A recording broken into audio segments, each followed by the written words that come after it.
Oi, pessoal. Gabriel, eu vi que você mandou aqui que tá tudo certo. Para mim aqui tá aparecendo algum probleminha. Estamos tendo problemas para reproduzir esse vídeo. Ok. Bem.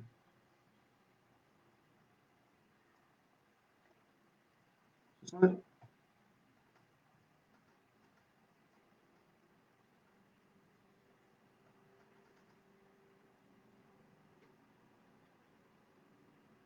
Beleza. Agora tá tudo sob controle, né? O pessoal está entrando aí. Boa tarde, pessoal.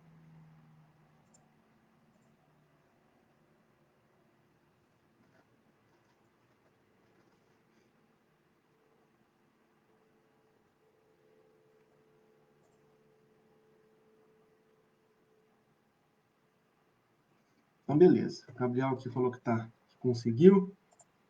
Ok. Acho que a gente.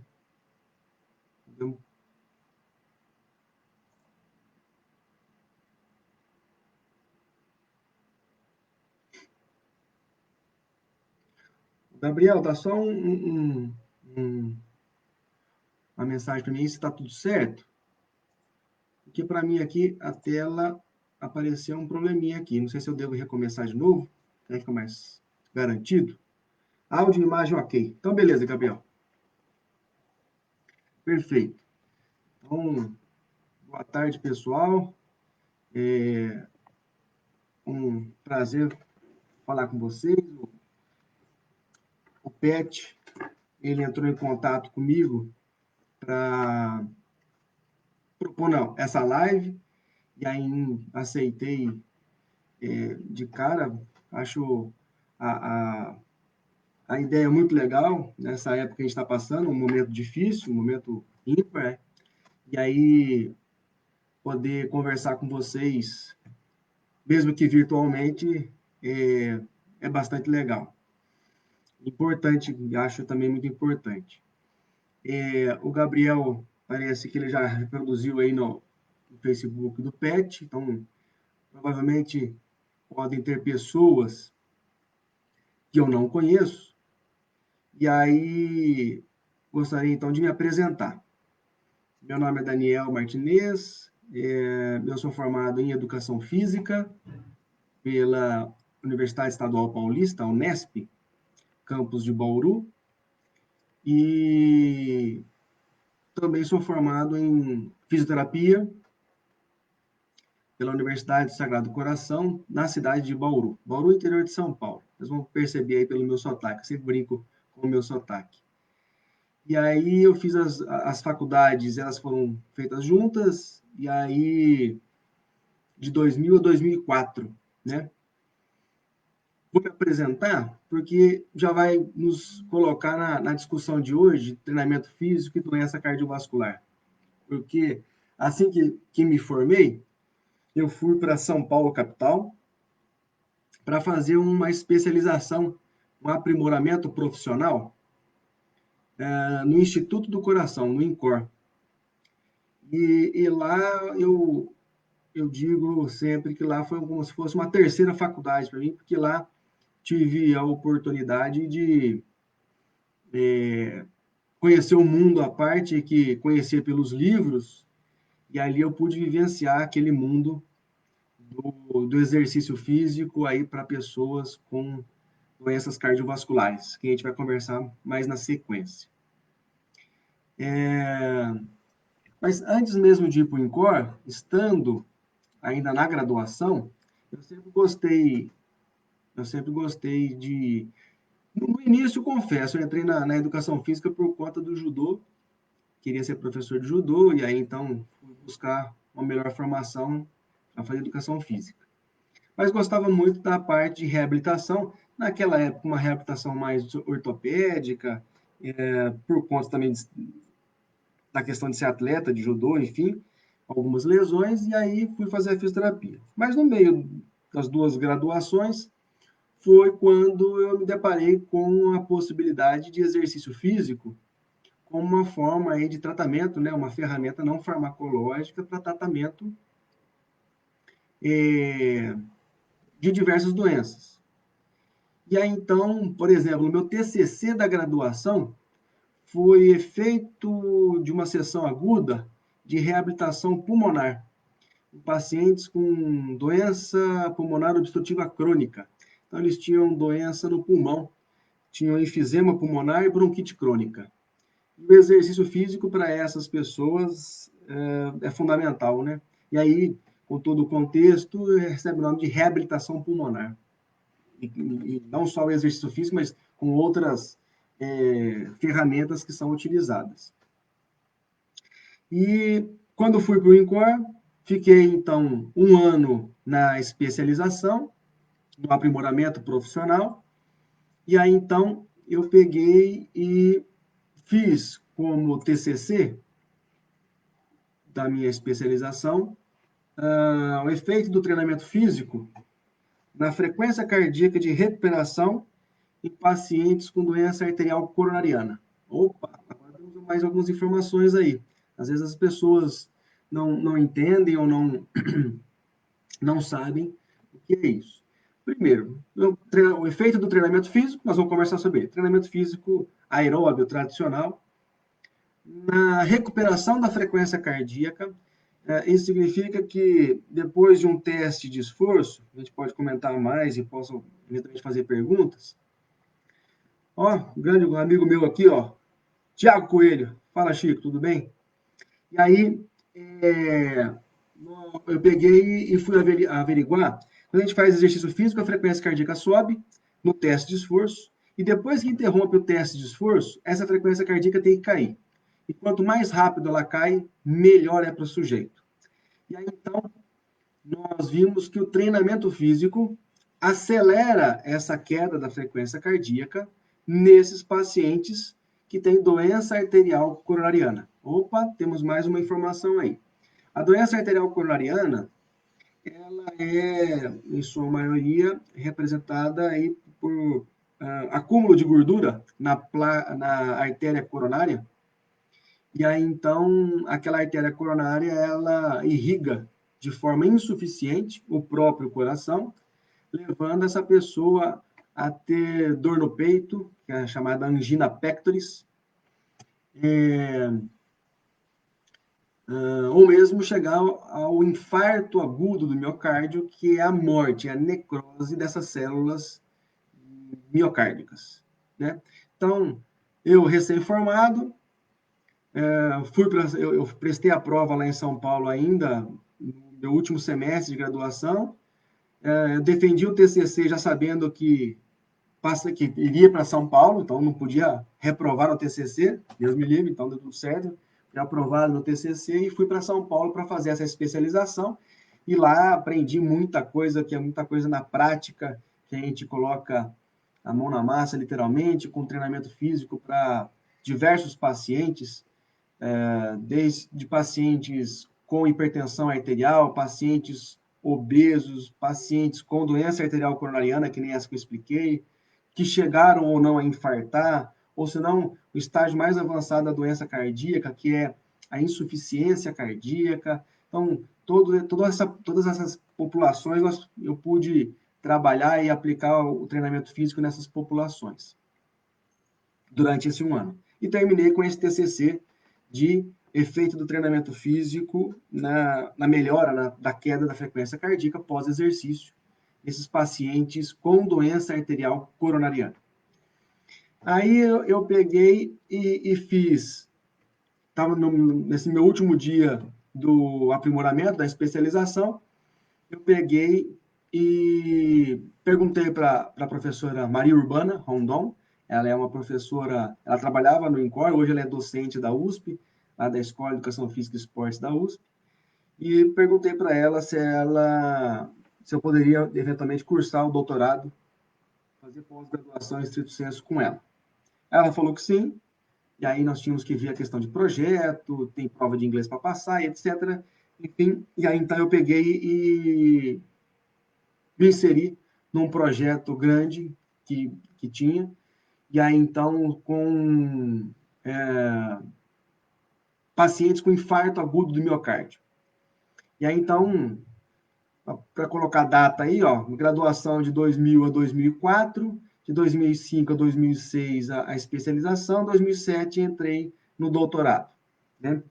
Algumas pessoas podem, você não fez mestrado?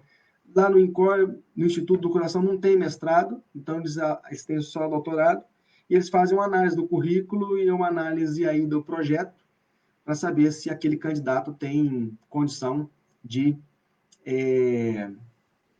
ser aprovado e entrar no doutorado. Eu, graças a Deus, fiz e pude entrar no doutorado. E aí, pessoal, foi muito legal, porque foi uma outra experiência muito rica com a parte cardiovascular, mas agora com pacientes infartados. Então, imagina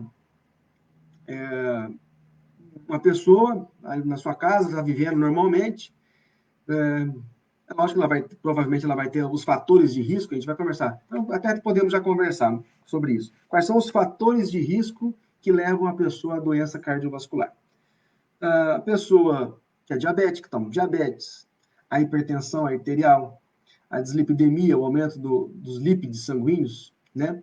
Então, o aumento do LDL, do triglicérides, do colesterol total, e a diminuição do HDL, que é o colesterol bom, tabagismo, obesidade, sedentarismo, não podemos esquecer também da parte genética.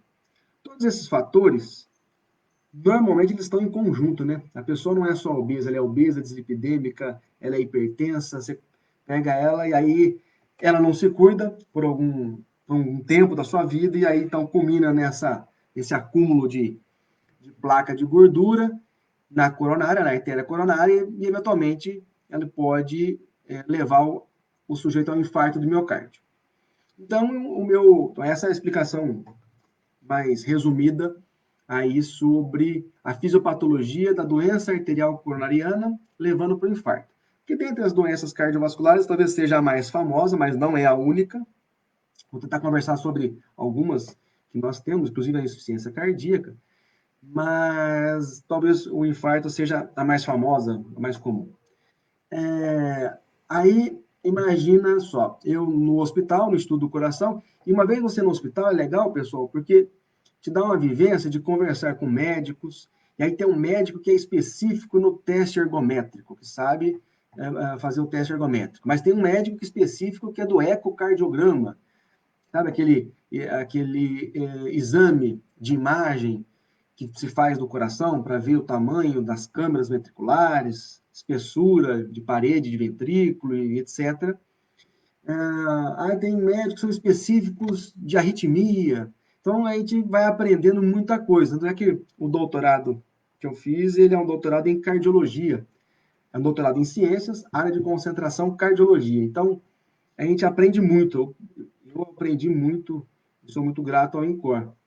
Então, imagina vocês, um paciente que até ontem estava normal, para ele, né, estava tudo normal, mas eventualmente já era obeso, hipertenso, dislipidêmico, e aí então ele pega e infarta, tem uma dor no peito, de forte tensão, uma dor em opressão, uma dor muito forte, e corre para o hospital para ser atendido. Muito bem, uma vez chegando no hospital, ele é atendido pela equipe de urgência e emergência no pronto-socorro, é constatado o infarto e aí vai se fazer os procedimentos médicos necessários, que normalmente é a desobstrução daquela artéria coronária que está entupida, que está levando aquele coração ao sofrimento. E aí, então, esse sujeito, ele ficava internado na UTI. E era nesse momento que eu ia atrás dele para perguntar se ele queria fazer pesquisa, se ele queria participar de uma pesquisa científica, que seria o meu doutorado. Então, imagina vocês que eu tinha que ter muito tato, assim, muito cuidado, entender que o paciente naquele momento estava fragilizado, né? Ele estava passando por um momento que nunca pensou na vida, até ontem estava normal.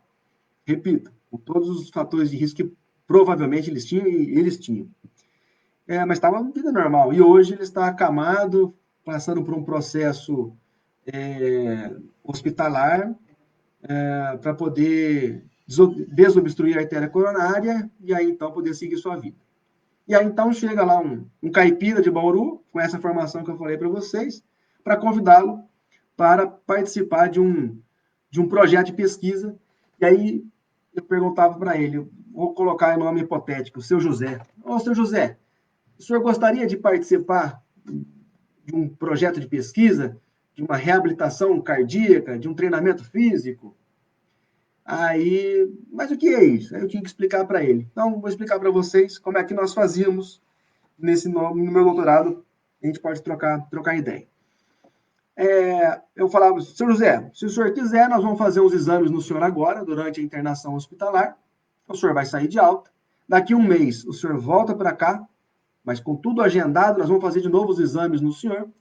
E aí, então, nós vamos fazer 6 meses de treinamento físico. E aí, ao final desses 6 meses, ou seja, 7 meses de quando ele teve o infarto, nós vamos reavaliá-lo. O senhor topa?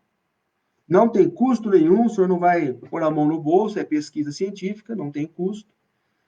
O senhor tem que só vir até o hospital 3 vezes por semana. E aí, eu consegui os meus pacientes que, porventura aceitavam, e na verdade era sorteado, e aí eles iam para o grupo treinamento físico, aqueles que iam para o treinamento físico eu tinha que convidá-los.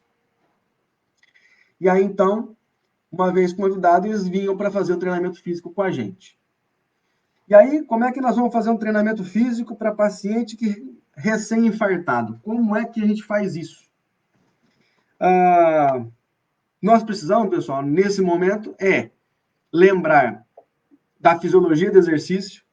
E aí, o professor que vos fala é o professor de fisiologia do exercício da FAIFIT, não é isso?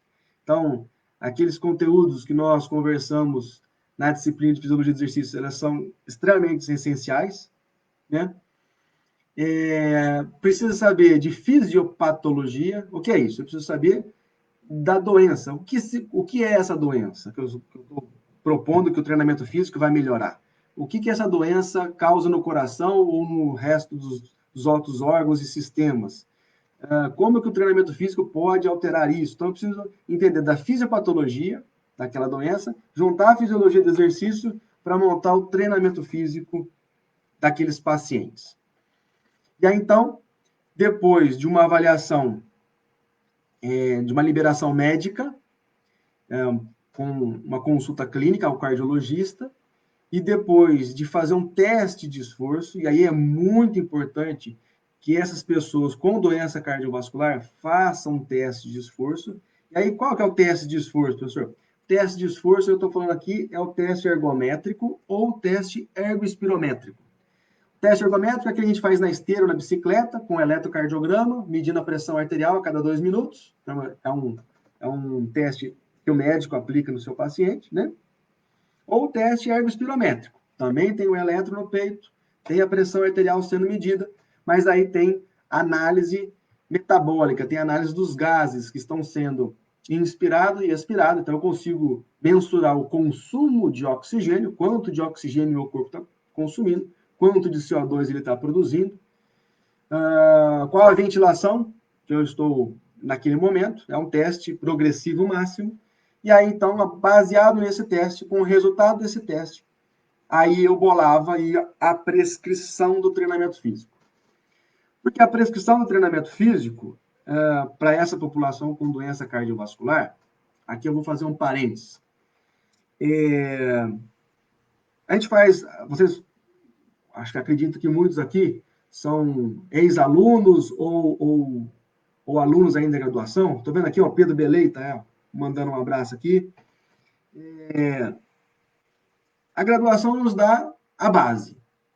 Mas, para trabalhar com algo específico, sugiro fortemente que se faça uma especialização. Né? Nem eu fui buscar a minha no Instituto do Coração no INCOR. Aqui nós estamos em Juiz de Fora, Minas Gerais. Nós temos aqui um programa de residência, assim, semelhante à residência médica, e os profissionais de educação física, assim que se formam, podem fazer residência médica na saúde do adulto, é o nome da residência. E isso dá para quem quer trabalhar nessa área uma grande bagagem, uma grande experiência, né? E aí vai entender desse teste que eu estou falando. Por quê? Porque esse teste de esforço, com esse teste de esforço na mão, eu vou prescrever meu treinamento físico. Tá bom. Então, eu estou falando mais especificamente no infarto, mas depois a gente pode abordar outras patologias cardiovasculares, como insuficiência cardíaca, transplante cardíaco, se quiser, a gente pode conversar um pouco também, enfim. O que acontece é o seguinte, pessoal. Com esse teste de esforço na mão, e eu fazer o teste ergospirométrico lá no INCOR, ele dá uma análise metabólica. Como o teste ele vai do repouso até o pico do esforço, então nós temos aonde é a área aeróbia de treinamento, e em determinado ponto eu começo a ter a anaerobiose associada. E, sabidamente, para esses pacientes, o treinamento físico aeróbio é o mais adequado. Agora, estudos mais recentes vêm mostrando, por exemplo, a influência do HIIT, H-I-I-T, High Intense Interval Training, ou seja, tem um treinamento físico agora aí de alta intensidade, e vem mostrando também seus benefícios. Porém, nas diretrizes, ainda, vamos dizer assim, o beabá da reabilitação, do treinamento físico para doença cardiovascular, ainda vem sendo o treinamento físico de moderada intensidade. Então, com o teste ergospirométrico na mão desse paciente, a hora que começava a anaerobiose, eu parava. Opa, eu quero até aqui a intensidade. Parava o teste? Não, o teste ia até o final. Mas, olhando o teste depois de realizado, eu pegava e falava, até aqui é a intensidade que eu quero. Como o sujeito ele fez o teste com o ergospirômetro, eu não consigo pôr o ergospirômetro nos meus pacientes, até porque eles treinam em 4, 5, 6, 8 pacientes ao mesmo tempo. E eu não tenho 8 aparelhos para cada. Então, no teste ergospirométrico, você pega aquela intensidade metabólica que você quer, mas você faz a associação com qual frequência cardíaca ele estava naquele momento. E naquela frequência cardíaca, então, aí eu consigo prescrever meu treinamento físico aeróbio, baseado naquela frequência cardíaca que ele estava naquele momento metabólico exato. Muito bem. Feito isso, Dilson, está aqui, professor Dilson. Boa, Dilson. O professor Dilson, se me permite, depois eu posso dar um exemplo de você, Dilson? Se você me permitir, eu dou um exemplo seu aqui.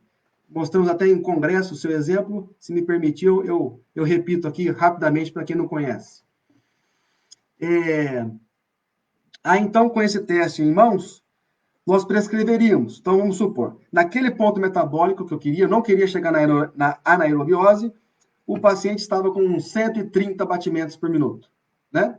Então, eu prescrevia o treinamento físico aeróbio dele até 130 batimentos por minuto. Não mais do que 130, ok? Batimentos por minuto. E aí, qual ergômetro nós utilizamos? Aí pode usar para o treinamento físico aeróbio, você pode usar o círculo ergômetro, você pode usar a esteira ergométrica, você pode fazer caminhada ao ar livre, ou trote, corrida ao ar livre. Você pode usar remo ergômetro, lógico, com todas as considerações, tá? Esses pacientes que eu estou relatando para vocês, que foram pacientes do meu doutorado, eles não fizeram cirurgia cardíaca, ou seja, fazer a cirurgia, fazer então a esternotomia, abrir o peito, o médico cirurgião enxergar o coração e aí fazer a cirurgia necessária de revascularização. Pegar a artéria mamária, irriga peitoral menor, maior, e ir lá e pumba, colocar para irrigar o coração. Ou pegar a veia safena, que fica na nossa perna, e fazer a ponte de safena. Onde está ocluído, coloca então e faz uma ponte para irrigar o coração. Essa cirurgia os meus pacientes não realizavam, tá bom, pessoal? O que eles faziam? Eles faziam um exame de cateterismo, que é colocar um catéter na artéria, colocavam na artéria femoral. E aí sobe, passa pela artéria abdominal, a aorta torácica, chega no cajado da aorta, entra no ósteo, na coronária, direita ou esquerda, e o médico vai, enxerguei, olha só, aqui está obstruída. Aqui que está a doença arterial coronariana e é aqui que esse paciente está referindo dor. E aí, então, o que o médico faz? Ele vai lá e desobstrui mecanicamente, né? E aí existem o balão, é um balão que ele insufla e aí ele esmaga aquela plaquinha de gordura. Pode ser a colocação de um stent, que é uma... Costumo brincar que é como se fosse um bob de cabelo que as mulheres usam, normalmente as mulheres usam, mas bem pequenininho, do tamanho, do diâmetro da artéria coronária. E aí, então, coloca esse stent dentro da coronária para que o fluxo sanguíneo na coronária fique íntegro, fique normal. E aí, então, aquele coração recebe o sangue necessário. Né? Isso os meus pacientes fizeram, ou por balão ou por stent. Mas isso não é considerado cirurgia, é um procedimento, mas não é considerado cirurgia. Não precisa fazer incisão, fazer a esternotomia desses pacientes. Então, se eventualmente eles quiserem fazer remergômetro, até poderia, caso fosse necessário, né? E aí, então, eu tenho aquele meu teste falando que ele pode ir até 130 batimentos por minuto. Então, na hora que eu colocasse ele no ergômetro escolhido, pode ser a bicicleta, pode ser a esteira e assim por vai, eu colocaria a intensidade ali, a velocidade, a inclinação na esteira ou a carga na bicicleta até ele atingir no máximo 130. E nós íamos medindo durante esse período de sessão de reabilitação a pressão arterial, a frequência cardíaca, a escala de Borg e ficando de olho nos sinais clínicos que porventura ele pudesse ter, né? E nesses pacientes recém-infartados, nós também colocávamos o eletrocardiograma neles, né? E aí, então, e ele fazia o exercício físico com o professor de educação física olhando o eletrocardiograma. Então, quando eu converso com os alunos na sala de aula sobre o eletrocardiograma, ok, ali nós estamos falando de um ponto de vista fisiológico, sobre a fisiologia do coração, vocês têm que entender, mas para quem vai para a parte prática, e em especial na reabilitação cardiovascular, ou seja, o treinamento físico para essa população com doença cardiovascular, tem que saber o mínimo de eletrocardiograma. Aqui, ó, doutor Renato Quintão Loss, que acabou de entrar aqui dando boa tarde aqui a ele aqui. Ele é um médico cardiologista, amigo nosso, participou do nosso grupo, e ele entende bem de eletrocardiograma, faz o teste de esforço para a gente sim, né, para o professor de educação física poder prescrever o seu treinamento físico, né? Então, imagina lá, o seu Zé que aceitou fazer o nosso estudo, ele está na bicicleta ergométrica, sentado, todo aparamentado com eletrocardiograma, até 130 batimentos, é o meu máximo que eu posso ir, baseado naquele teste dele, coloco a carga, e aí então eu vou medindo a pressão arterial. Se ele for diabético, eu devo medir a glicemia dele durante o teste de esforço. Quem já teve a oportunidade de fazer a disciplina de fisiologia de exercício, existe uma aula em que eu faço um teste, uma aula prática sobre glicemia, não sei se vocês estão lembrados. Ali é mais para mostrar a parte endócrina, né? Para a gente discutir a parte do sistema endócrino e exercício físico. Mas o procedimento de medida de glicemia durante o exercício é daquela forma. E aí, tome nota no prontuário do paciente e ele faz a sua sessão de reabilitação. A sessão de reabilitação, pessoal, não não difere ou não é diferente, não muda de uma sessão de exercício físico normal, tradicional, né? Normalmente, uma sessão de reabilitação, a gente aprende na faculdade, tem que ter um aquecimento, a parte principal e a volta calma, o resfriamento, o cool down, como queiram o nome aí, não é? Na, na, na reabilitação cardiovascular, isso tem que ser muito bem visto, muito bem colocado, né? A parte de aquecimento, você tem que aplicar ali. Então, são 40 minutos de parte aeróbia. De parte principal serão 40 minutos. Perfeito, 40 minutos. Mas eu tenho que fazer pelo menos aqui uns 5 minutos iniciais de aquecimento. E como é que eu faço esse aquecimento, professor?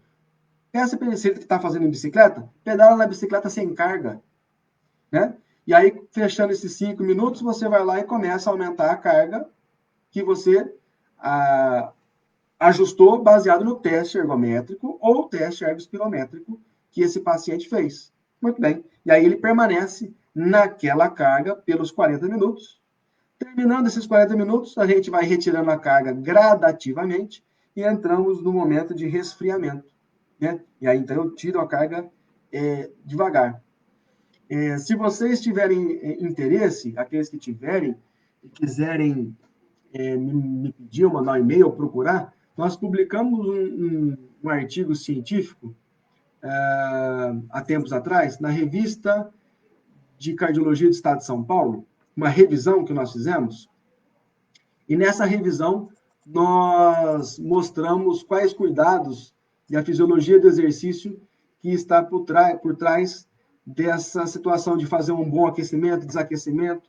Só para vocês terem uma ideia. Por que eu não posso? 40 minutos o sujeito está, por exemplo, num trote razoável, já está correndo, está num trote ali, 40 minutos, você vê que ele suou, você vê que ele treinou legal, não tem nenhum sintoma, está tudo certo. Mas você sabe que lá na coronária dele ele tem uma placa de gordura que está interferindo ou que está atrapalhando ali o fluxo sanguíneo e que temos que ficar de olho, tem que ficar com cuidado. Aí deu esses 40 minutos, vocês vão lá e dá um tapa no botão vermelho da esteira e a esteira interrompe naquele momento. Pumba. Tá certo isso? Do ponto de vista fisiológico, não está. Porque quem faz o retorno venoso, o coração, ejeta o sangue e aí vai para os músculos para ele fazer o exercício proposto.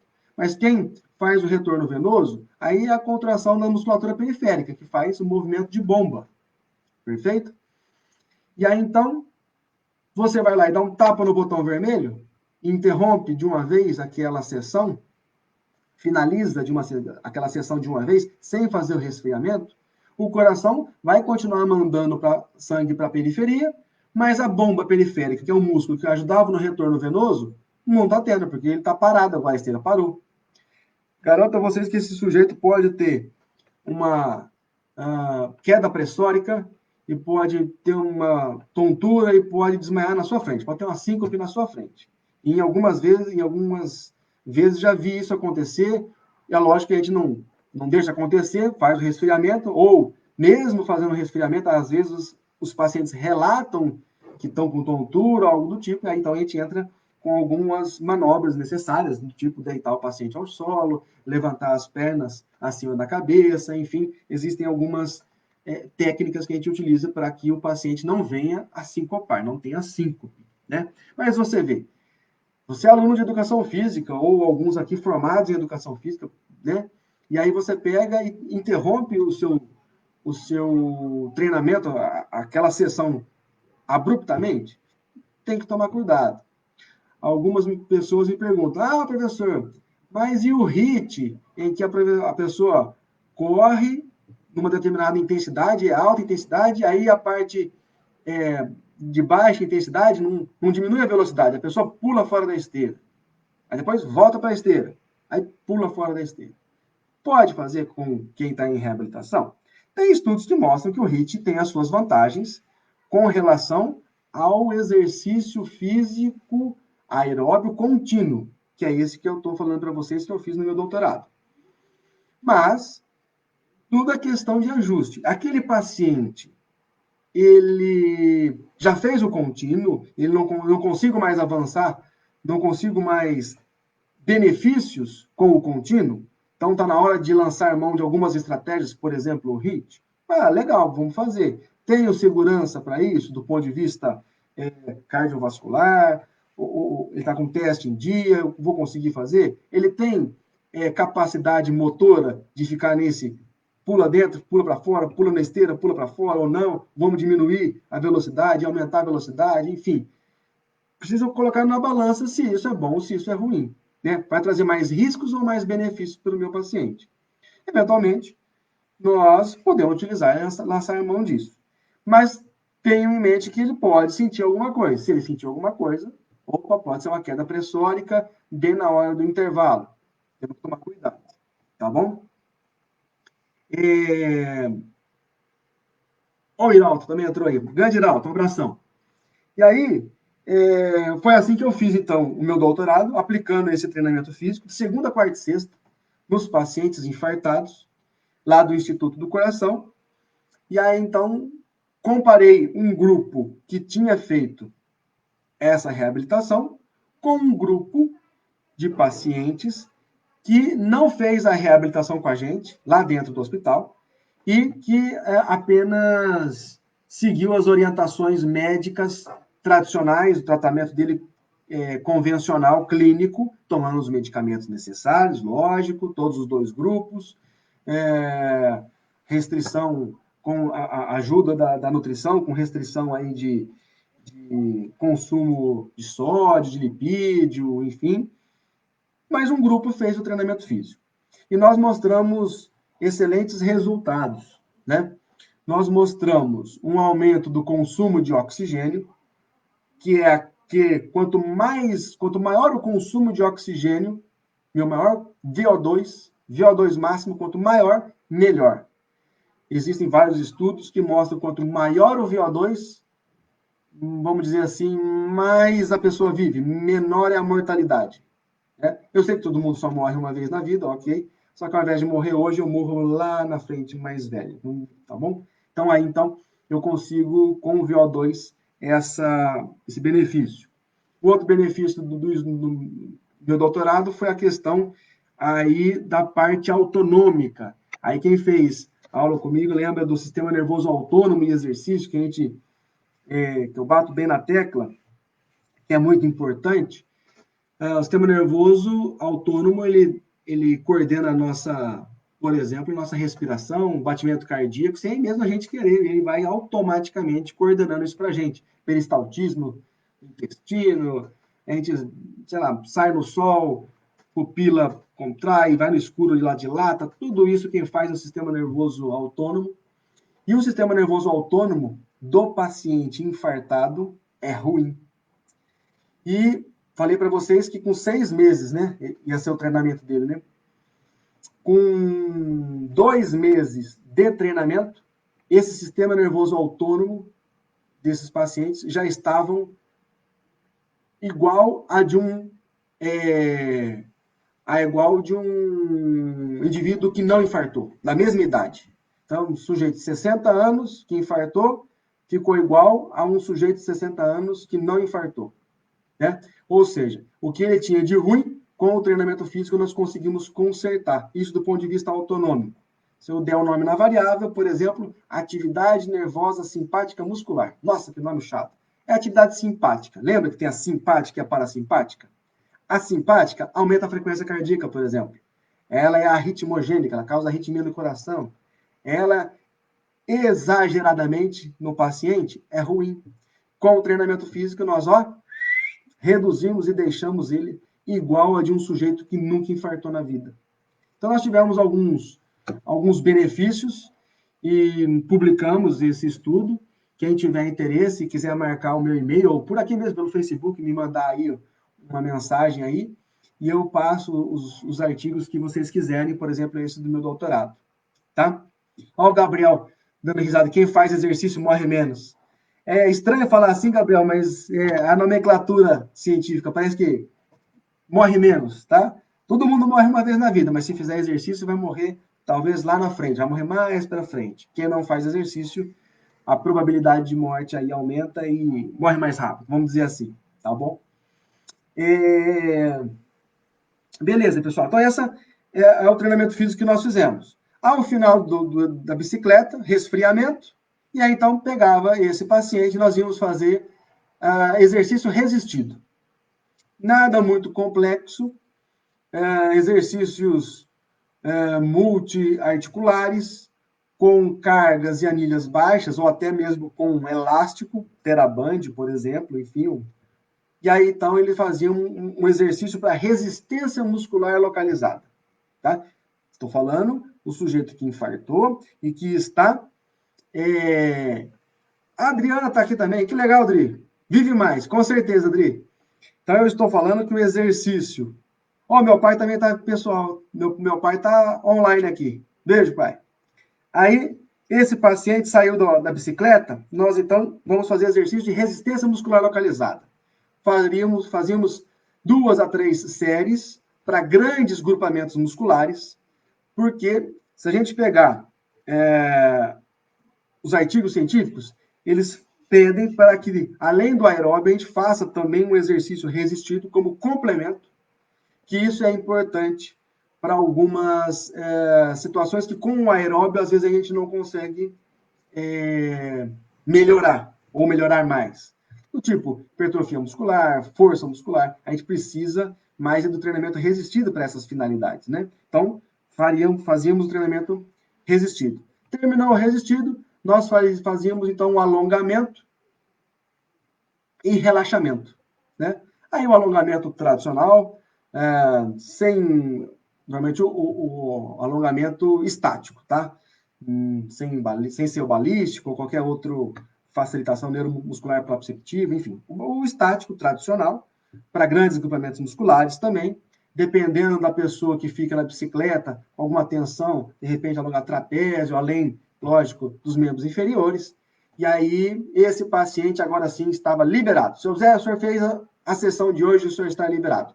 Lembrando que eu sempre estou, em todos esses momentos, eu estou medindo a pressão arterial, a frequência cardíaca, estou de olho, se ele tiver o cardiofrequencímetro, ajuda a gente, mas nunca descartem, quem for trabalhar com essa população, de medir a frequência cardíaca no pulso, porque a gente consegue, pelo pulso, captar algumas arritmias que o cardiofrequencímetro não capta. O cardiofrequencímetro vai mostrar um valor numérico de frequência cardíaca. Na hora que a gente está com o pulso aqui do paciente, a gente consegue ver, a gente consegue contar, ou seja, quantificar a frequência cardíaca, mas também consegue ver o ritmo, se ele está rítmico. E se não estiver, temos que tomar algum cuidado. E sempre nesse setor de reabilitação, ter uma supervisão médica. E aí, se eu tiver dúvida com qualquer, durante o exercício, lá no eletrocardiograma, ou no pulso, tem uma arritmia que não tinha, eu desconheço essa arritmia aqui, o seu Zé não tinha isso. Eu vou lá e chamo o médico, sem fazer alarde muito com o paciente. Falo, doutora, pode dar uma olhadinha no seu Zé aqui, que aconteceu isso, aquilo outro, só pra... Aí ela vai lá, ele vai lá e faz a consulta rapidamente para saber se tem problema de liberá-lo.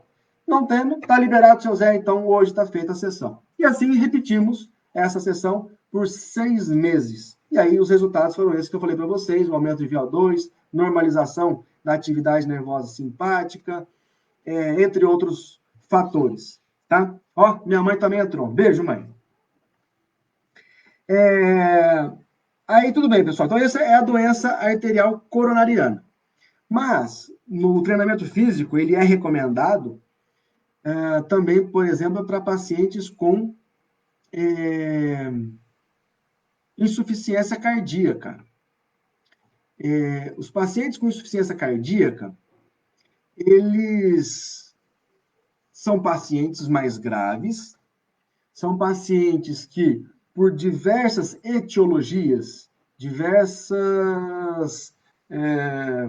por diversas formas, causas, chegaram a ter um coração insuficiente. Ele é um coração, ele é maior, ele é grande, só que ele é insuficiente. Na hora que precisa bombear, ejetar o sangue, ele não ejeta com a força e nem com a quantidade adequada. Pode ser por ser um infarto agudo do miocárdio, esse que eu contei para vocês, extenso, que infartou bem o coração, pode levar o sujeito a insuficiência cardíaca.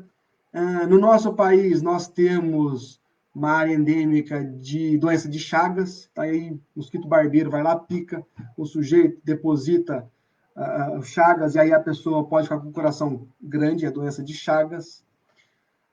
Paciente hipertenso, tem hipertensão arterial sistêmica por longa data, não sabe, e aí fica hipertenso por muito tempo, esse coração pode ficar maior e insuficiente, então é de causa hipertensiva, e tem também por causa idiopática, né?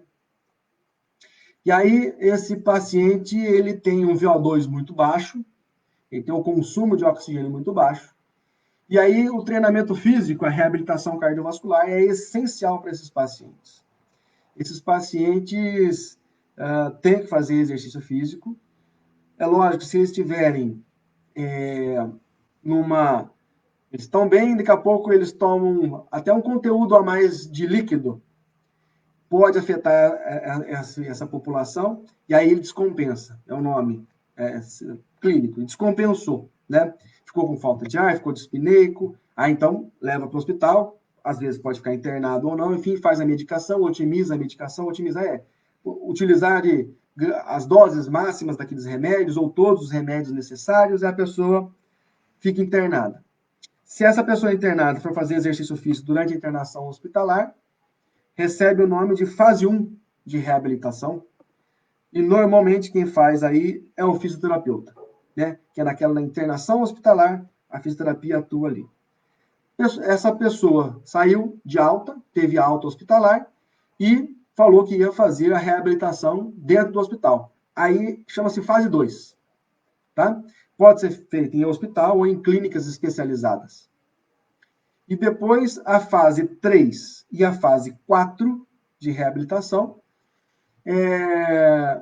A fase 3 ainda é supervisionada, pode ser ambiente hospitalar, se tiver, mas ou se não, em clínicas especializadas. E a fase 4, aí o sujeito faz a reabilitação ou faz os exercícios sem supervisão naquele momento. É lógico, faz com a prescrição correta, mas sem supervisão. Ele pode, por exemplo, lá em São Paulo, ir no Parque do Ibirapuera fazer lá a sua caminhada, a sua corrida. Ele marca no papel para quando poder chegar, mostrar para o professor de educação física dele, ou para o terapeuta dele, falar, eu estou fazendo assim, né? Beleza, está tudo certo, continua assim, ou não. Quando fizer os outros testes na sequência, para saber se ele está tendo melhora ou piora. Né? Então, essas são as fases da reabilitação. Uma coisa que eu queria falar para vocês, antes disso, Pedro Augusto, Pedrão. Fala, Pedrão. Foi meu aluno de TCC. Abração, Pedrão.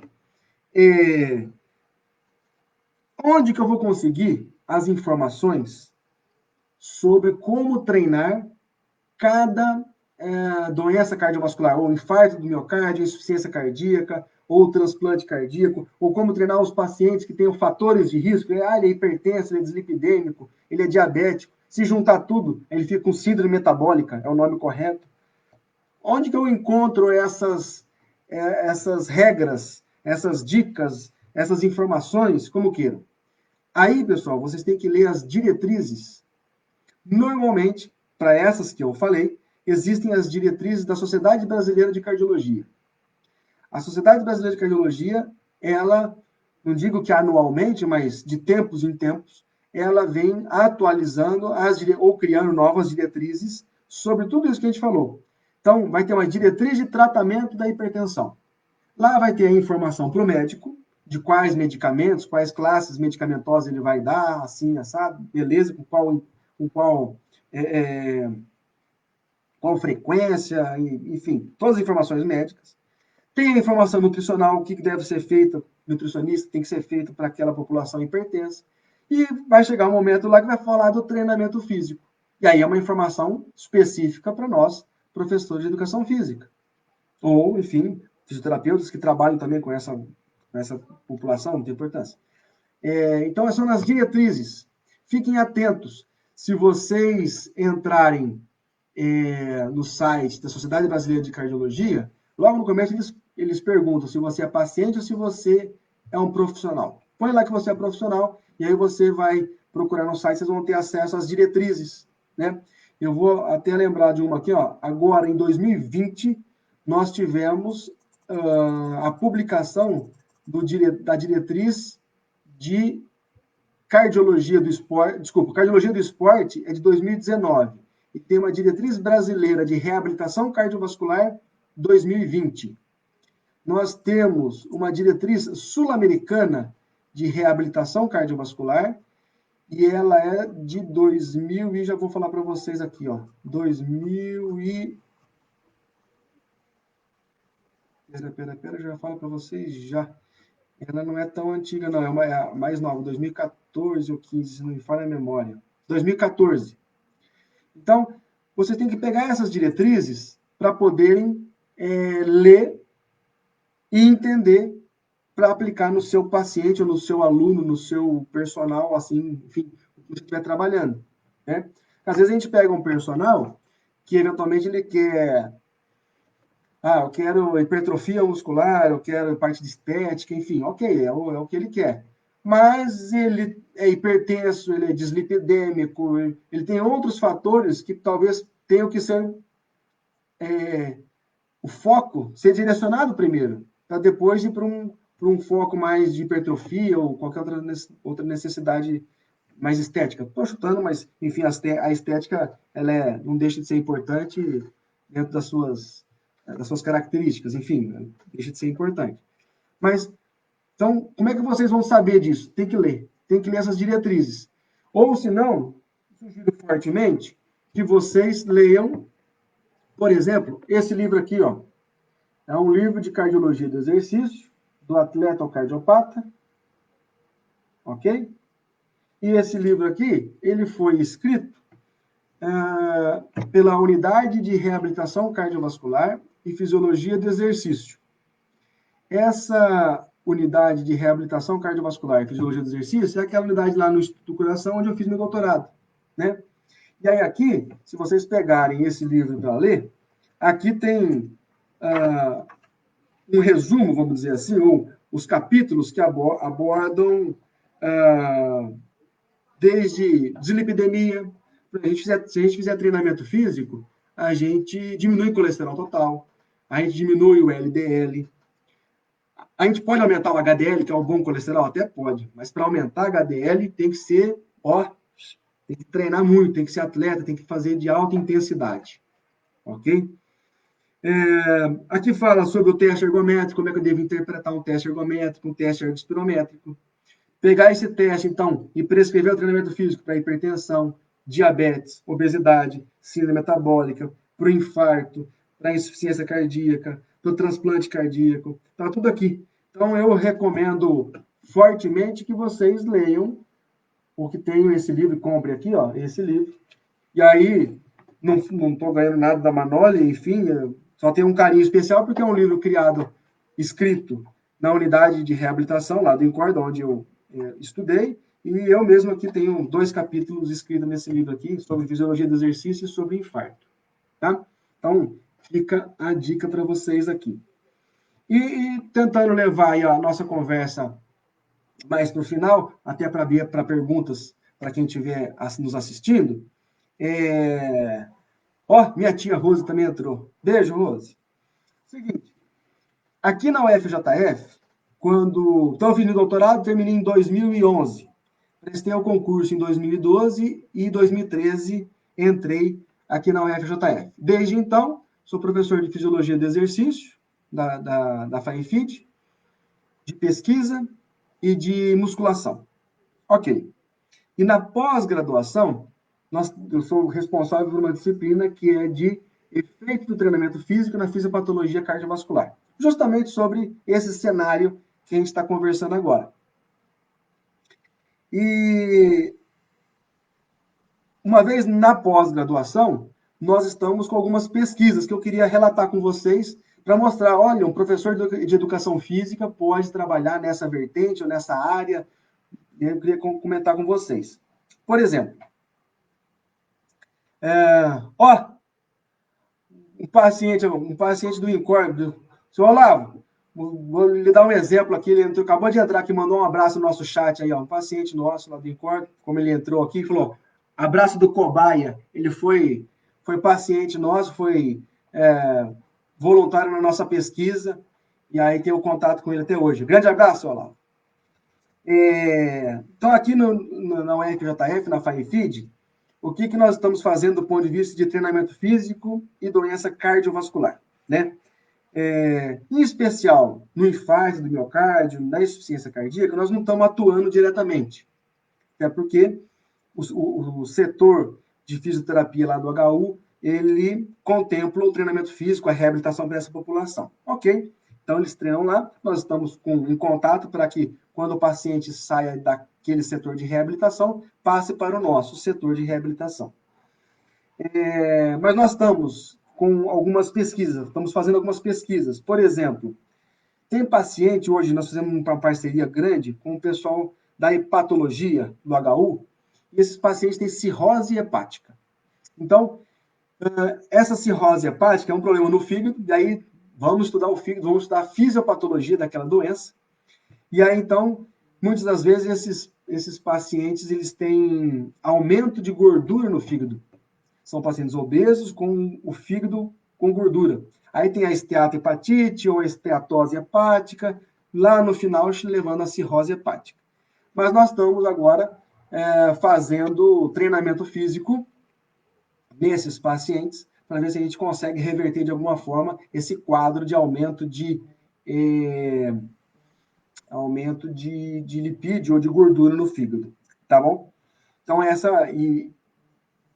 semestralmente a gente abre algumas vagas para estágio para essa função. É lógico que a pandemia, né, pessoal, tudo está alterado, tudo está diferente. Nós vamos retomar as nossas atividades no HU de pouco em pouco e os pacientes estão voltando aos poucos, mas com todo o cuidado, com todas as ações sanitárias sendo bem respeitadas. Uma outra situação também que me interessa muito, a gente vem estudando no nosso grupo de pesquisa, são pacientes com câncer, em especial os pacientes com linfoma e mieloma. São pacientes que têm alteração nas células sanguíneas. Quem faz as nossas células sanguíneas é o sistema hematopoético, são os nossos ossos, principalmente o fêmur e a bacia, vamos chamar assim, produzem as nossas células, né? E aí, então, esses pacientes, por algum motivo, eles começam a não produzir essas células corretamente, ficam com o número de células baixas, ou produzindo células demasiadamente, mas células ruins, enfim. E aí, então, eles têm que fazer quimioterapia e depois fazer o transplante de medula óssea. E aí, dentro do hospital, vamos fazer treinamento físico nesses pacientes. E fizemos. E tivemos grandes resultados. Foi um aluno meu de doutorado, o Leonardo, que fez a tese de doutorado dele, muito legal. Os pacientes com câncer vêm se beneficiando muito, em específico do transplante de medula óssea, porque existem vários artigos que mostram que o treinamento físico ele previne câncer e ele pode ajudar no tratamento de câncer, tá? E agora uma outra situação que eu tenho muito interesse é que os pacientes com câncer ou que fizeram quimioterapia, é que para matar as células cancerosas, vamos dizer assim, né, as células cancerígenas, essa quimioterapia ela pode afetar o coração, ela pode afetar os vasos, a parte cardiovascular fica comprometida. Como reverter e como melhorar a saúde cardiovascular dos pacientes que tomaram quimioterapia? Exercício físico, treinamento físico. Então, isso me interessa muito. Tem muitos artigos saindo nesse cenário. Estou contando para vocês porque às vezes pode ser até um campo de trabalho de vocês aí para vocês poderem atuar. Entre outras coisas, uma última que eu queria comentar é uma aluna agora de doutorado que eu estou orientando, é a Diana. Olha só que legal, nós estamos estudando a fisiologia ocular. Porque pessoas que têm pressão arterial aumentada, têm hipertensão arterial, eles podem ter glaucoma. E aí o treinamento físico, existem evidências científicas que o treinamento físico pode, de alguma forma, ajudar a reverter a fisiologia ocular. A hora que ela me contou isso, eu falei, Diana, eu não entendo nada de olho, mas vamos lá. Eu compro a briga. Aí vamos estudar o olho, vamos estudar a fisiologia do olho, como é que o olho é irrigado, os vasos sanguíneos. E aí nós estamos estudando os pacientes glaucomatosos e os pacientes com histórico familiar de glaucoma. Né? O paciente ele é normal, sim, saudável, mas ele é filho de glaucomatoso. Parece que só por ser filho de glaucomatoso, a fisiologia ocular dele já é diferente. E quando a gente faz exercício com ele, parece que a gente pode melhorar essa fisiologia. Então, se o sujeito é sedentário e ele é filho de glaucomatoso, aí é uma grande informação para ele poder fazer treinamento físico e não ter o glaucoma que o pai dele ou a mãe dele tem, ou mesmo se tiver, vão ter esse glaucoma lá na frente, postergar o aparecimento das doenças. Enfim, são N possibilidades que nós temos aí na FAIFID de estudo ou do nosso grupo de estudo. Vou aproveitar e comentar. A gente tem um grupo de estudo que chama-se INCEFEX, Investigação Cardiovascular e Fisiologia do Exercício. É um grupo de pesquisa liderados pelo professor Matheus, pela professora Patrícia, pela professora Líria e por mim. Nós temos alunos de graduação, que são alunos de TCC, que são orientados por nós, de iniciação científica, de mestrado, doutorado, alunos da residência, que eu comentei, nós temos residência em educação física, fazem parte do nosso grupo. E aí, então, fique o convite aí para quem quiser participar do nosso grupo, mandar um e-mail, mandar uma mensagem no Facebook, e depois eu passo para vocês quais são as regrinhas que a gente tem no nosso grupo para participação, tá bom? Nós estamos aí com uma hora já de conversa. Eu gostaria de ouvir vocês aí, ouvir não, de deixar aberto agora para perguntas, para vocês poderem comentar comigo aí o que vocês têm de dúvidas, ou se eu posso eventualmente tirar a dúvida de vocês. Tá bom? Cadê? Gabriel, você está por aí? Manda um ok aí no chat, tá tudo certo?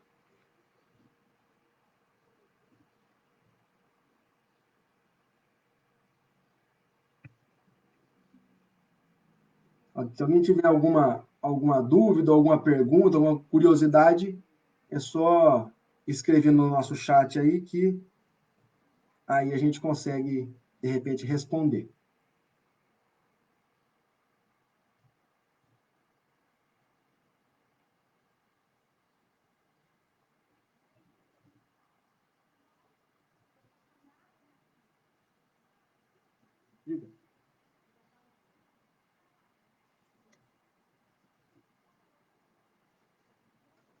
Gabriel, tudo show, professor. Ótima live. Alguém se tiver perguntas, pode fazer, pessoal. A gente troca uma ideia aqui e aí a gente define, eu posso tirar dúvidas, enfim. Eu fiquei de comentar, o Dilson entrou aqui, né? Acho que não é segredo, todos sabem, o Dilson transplantou o coração, né?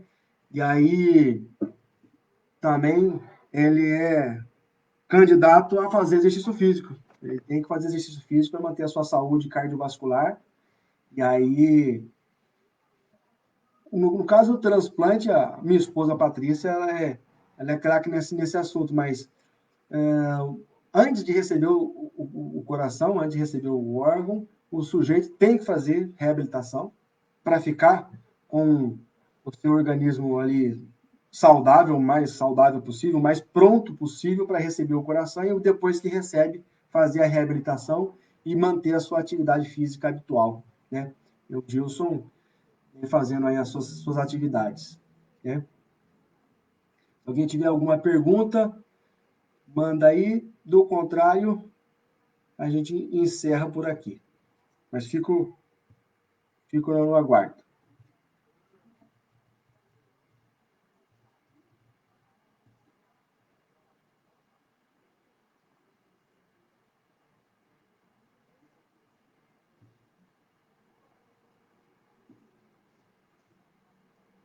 Gabriel, tá me ouvindo por aí? Acho que é isso. Não sei se o pessoal tem alguma dúvida, se alguém tem algum interesse.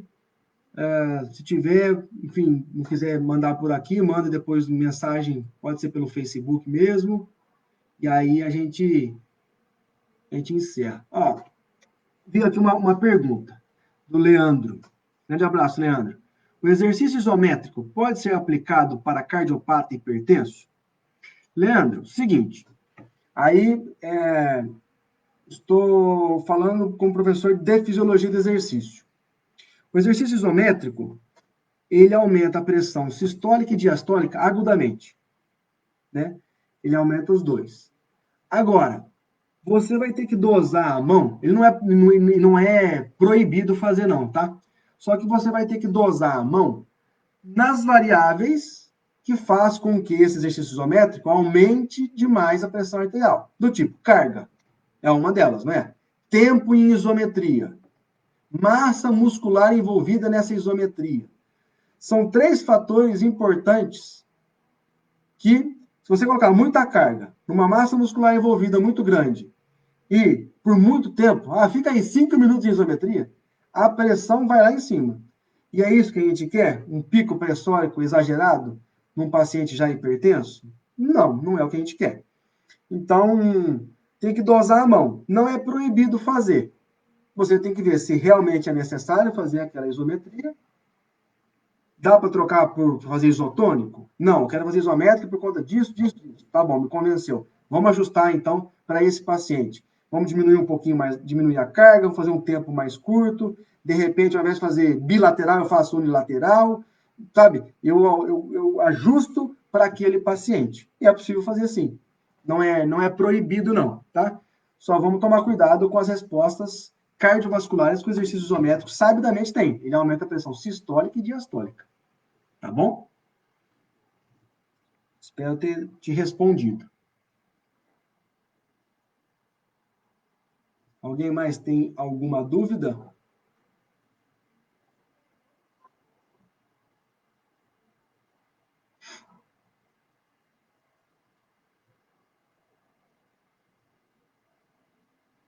Eu vi também, estou lembrando aqui, Leandro,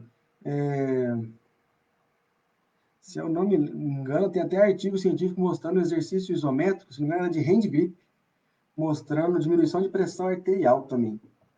Tem alguma coisa nesse sentido, tá? Mas você vê, é uma massa muscular pequena, tempo curto, se eu não me engano era curto, então é um exercício físico que pode ser aplicado aí para essa população hipertensa e que diminui pressão. Mas o que mais diminui pressão é o exercício aeróbio. Esse é o melhor exercício para a população hipertensa. O Gabriel está perguntando aqui, professor, em relação ao exercício aeróbio, ok, mas como que a hipertrofia muscular atuaria no controle da pressão arterial? Vamos lá, Gabriel. É, não vejo relação. Como é que é? A hipertrofia muscular vai melhorar ou vai atuar no controle da pressão arterial? Não vai. Não vejo essa relação, tá? Então, eu faço, na minha sessão de reabilitação, eu faço exercício aeróbio. Durante o exercício, eu vou aumentar a sistólica e manter a diastólica, mas depois eu vou diminuir a pressão, depois do exercício, diminuir a pressão sistólica abaixo dos valores de repouso que ela estava. O nome disso é hipotensão pós-esforço, ok? E aí, se a gente faz isso, e a pressão do paciente vem mais aqui embaixo. Aí, passado mais um dia ou dois, repito mais uma sessão. E mais uma, e mais uma. E esses somatórios de hipotensão pós-esforço, toda a sessão, faz com que a pressão arterial dele caia, diminua como resultado do treinamento físico. Entendeu? Mas a hipertrofia muscular, no controle da pressão arterial, especificamente, diretamente assim, eu não vejo relação, não. Agora, numa sessão, eu faço o exercício aeróbico para diminuir a pressão arterial, mas eu vou complementar com o exercício resistido, que eu posso fazer aquele exercício resistido com o intuito de hipertrofia ou de força, que eu preciso, que é necessário, por exemplo, para uma terceira idade, por exemplo. Né? A gente não pode deixar os nossos senhorzinhos e senhorinhas perder massa muscular. Né? O treinamento aeróbio, ele talvez não deixe perder massa muscular, mas ele não ganha, assim como o resistido. Nesse caso, o resistido ajudaria muito. Né? Ainda mais com a questão de osteoporose, etc. O exercício resistido, ele é bem indicado para essa população. Professor Matheus entrando aqui. Valeu, professor. Um abraço. E parabéns. Hoje é aniversário do professor Matheus, hein?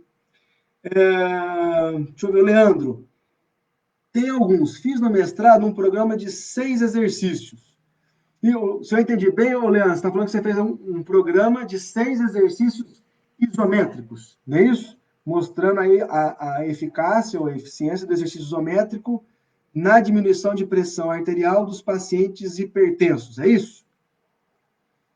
Se eu entendi bem o que você escreveu, mas o que eu falei, não é proibido, não. Dá para fazer exercício isométrico. De repente, eu não tenho outra forma de fazer que não isométrico. Sei lá. Posso fazer? Pode, não é proibido, não. Tá? Como eu falei para você, presta atenção na massa muscular envolvida, no tempo que você vai ficar em isometria e na carga que você vai colocar para aquele sujeito ficar em isometria. Ok? Beleza, Leandro? Então entendi. Legal. Parabéns aí. Mais alguma pergunta, pessoal?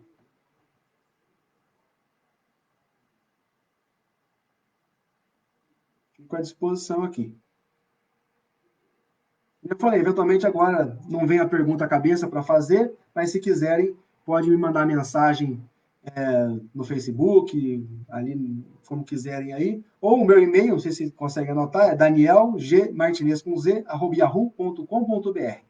Daniel G. Martinez, com Z, tudo junto, @yahoo.com.br, tá bom?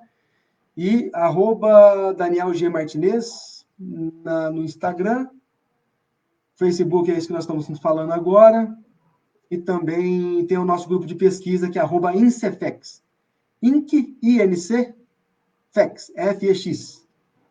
Beleza? Gabriel, eu acho que é isso. Acho que o pessoal não tem mais dúvida. Estamos com 1h10 aí de live. Acho que, para não avançar muito no horário, acho que é isso. Agradeço demais, Gabriel, o seu convite aí ao PET. Parabenizar ao PET pela iniciativa que vem tendo de fazer essas lives. Outros professores já fizeram. Entrevistas com os professores aí de casa, mais antigos. O professor Carlão vem fazendo. Parabenizá-los por essa iniciativa, tá bom? Se ninguém tem mais pergunta, um abraço a todos. Fiquem em casa, cuidado, lave a mão, álcool gel. Não é brincadeira, não, tá bom? Um abraço a todos, espero que todos fiquem bem aí. Até mais, tchau, tchau.